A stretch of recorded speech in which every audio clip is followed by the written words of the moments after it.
یا علی مدد. الوائز رائے ابو علی missionary, wise number 383. زندہ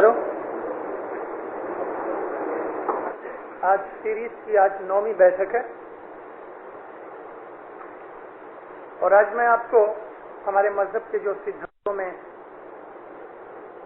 ایک سدھانت جو پیر کا ہے, پیر کے اوپر تھوڑی سی ہسٹری اور ہم اسماعیلی پیر کو کیا سمجھتے ہیں وہ جاننا ضروری ہے. میں آج اس کے اوپر آپ کو واضح کروں گا. جی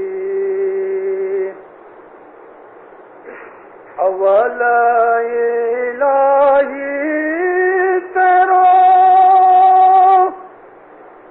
پار نہ جانوں, پیر نے پرساد مومن پایا, ایک جیو جی جی رے بھائی رے, ہے جیا کلمہ ہے نبی محمد مصطفیٰ, سوئی گر جمپو دیپ میں آیا, ایک جیو جی جی رے بھائی رے. مولانا حضر امام پہ صلوات پڑھو مومنو. اللہم صلی اللہ محمد و آل محمد. رسول اللہ ہمارے نبی ہیں اور جب سے رسول اللہ نے اس دنیا کے اندر شریر کی وفات پائی, وہاں سے لے کے قیامت تلک یہ سارا وارہ نبی محمد کا وارہ ہے. نبی محمد کا جو نور ہے وہ نور ہمارا پیر ہے. علی کو ہم امام مانتے ہیں اور رسول پاک صلی اللہ علیہ وسلم کو ہم پیر مانتے ہیں. نبی کا جومہ ٹھنڈا ہوتا ہے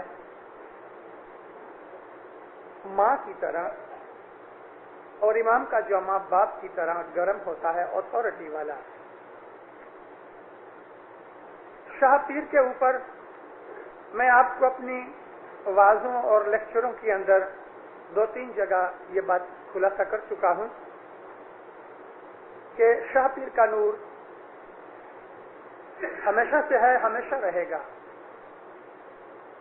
ہم جس کو شاہ پیر کہتے ہیں اسی کو اللہ رسول کہتے ہیں, اور اسلام کے اندر کوئی بھی دعا, کوئی بھی نماز, کوئی بھی عبادت یا کوئی بھی بندگی قبول نہیں اگر اس کے اندر محمد کا نام نہیں آتا, یعنی کلمہ جو نہیں پڑھا جائے تو وہ عبادت بندگی ناکامی ہے. اور کلمہ پورا نہیں ہوتا جب تک کہ اندر اللہ اور رسول دونوں کا نام نہ آوے.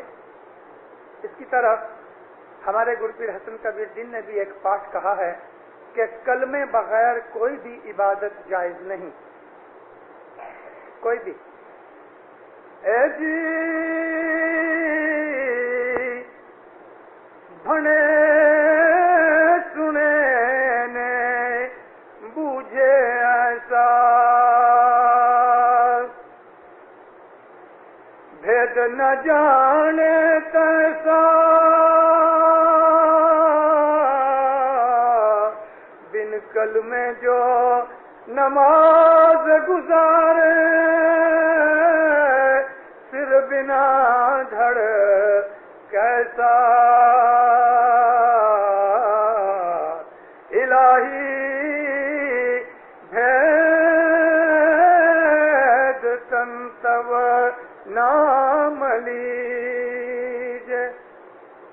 اگر سر کے بغیر دھڑ نہیں رہ سکتا, اسی طرح سے کوئی بھی نماز کلمے کے بغیر جائز نہیں. یہاں نماز کا مطلب دعا ہے یا کوئی بھی عبادت اور بندگی ہے, اس کے اندر لا الہ الا اللہ محمد رسول اللہ جو ایمان کی پہلی نشانی ہے یہ ہونا چاہیے. اللہ اور رسول شاہ اور پیر ہے. اللہ کا نور امام ہے اور رسول کا جو نور ہے وہ ہمارا پیر ہے. پیر کے بغیر ہماری عبادت نہیں. اور ہم جو کچھ بھی دھرم کرتے ہیں، جتنی بھی ہم عبادت کرتے ہیں، جو کچھ بھی ہم ذکر کرتے ہیں، پیر کو بیچ میں رکھ کے کرتے ہیں. ابھی حضرت امام ہمارا پیر بھی ہے، ہمارا شاہ بھی ہے. رسول اللہ کے زمانے میں حضرت علی مرتضیٰ کے پاس امامت تھی، نبی کے ساتھ پاس پیری جوما تھا. رسول اللہ نے جب وفات پائی، پیری جوما حضرت حسن کے پاس، مولا علی کے جو بڑے فرزند تھے ان کے پاس گیا. حضرت حسن نے جب وفات پائی تو امامت کا جوما اس وقت امام حسین کے پاس تھا، اور پیری جوما امام زین العابدین کو ملا جو امام حسین علیہ السلام کے فرزند تھے. مولانا امام حسین نے جو شہادت پائی کربلا میں، تو صاحبی جوما بھی مولانا امام زین العابدین کے پاس آ گیا. تو انہوں نے حضرت حسن کے فرزند تھے، یعنی چاچا کے بیٹے بھائی تھے، ان کا نام تھا قاسم شاہ. تو پیری جوما پیر قاسم شاہ کو دیا. اس طرح سے امام بننے سے پہلے امام کے جو فرزند ہوتے تھے، ان میں سے فرزندوں میں سے ایک کو پیری جوما ملتا تھا. بہت دفعہ جس کے پاس پیری جوت ہوتی تھی اسی کو امامت کا جوما بھی ملتا تھا. مولانا امام جعفر صادق جب امام تھے تو انہوں نے پیری جوما مولانا اسماعیل کو دے کے سیریا بھیجا، اور وہ سیریا میں تھے کہ جب ہی مولانا جعفر صادق نے جوما پورا کیا اور امامت کا جو جوما تھا وہ بھی ان کے پاس چلا آیا، تو انہوں نے اپنے فرزند محمد بن اسماعیل کو پیری جوما دیا.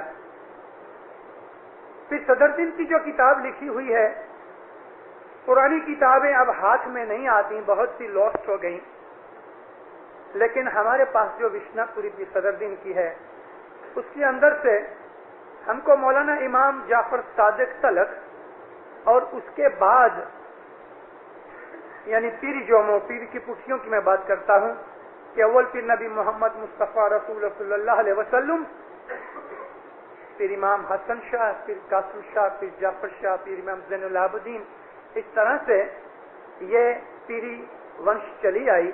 اور امام جعفر صادق کے بعد فوراً پھر صدگور نور کے اوپر نام آ گیا. میں نے ایک واعظ کے اندر کہا تھا کہ مولانا امام جعفر صادق ہمارے 5ویں امام تھے، اور پھر صدگور نور 18ویں امام مستنصر باللہ کے زمانے میں ہوئے. تو 5ویں امام سے لے کے 18ویں امام تلک بیچ میں جو 13 امام کا فاصلہ گیا، ان 12-13 اماموں کے وارے کے اندر پیری جوما نہیں تھا، ایسا تو نہیں بن سکتا.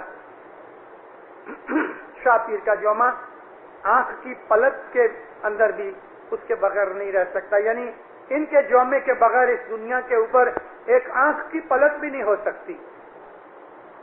کوئی بھی ایسا وقت نہیں ہے کہ اس دھرتی کے اوپر شاہ پیر کی جوت نہ ہوئے، یہ بن نہیں سکتا. حضرت رسول پاک نے فرمایا ہے کہ ایک لہجہ بھی، آنکھ کی پلک کو عربی میں لہجہ کہتے ہیں، کہ ایک لہجہ بھی یہ دنیا امام کے بغیر نہیں رہ سکتی. اور جہاں امام ہوتا ہے وہاں پیر لازم ہوتا ہے. شاہ پیر گورنر اللہ رسول کا نور موجود ہے. اس کے درمیان یہ جو پیریڈ مولانا جعفر صادق سے لے کے امام مستنصر باللہ تک کا ہے، اس درمیان ایسا ہی تھا کہ باپ نے اپنے بیٹے کو پیری جوما دے دیا، اور جب امامت کا جوما پورا کیا تو یہی پیر پھر امام بنتے تھے، اور پھر یہ اپنے فرزند میں سے کسی ایک کو پیری جوما دے دیتے تھے. اس طرح یہ چلتا چلتا یہ سلسلہ مولانا امام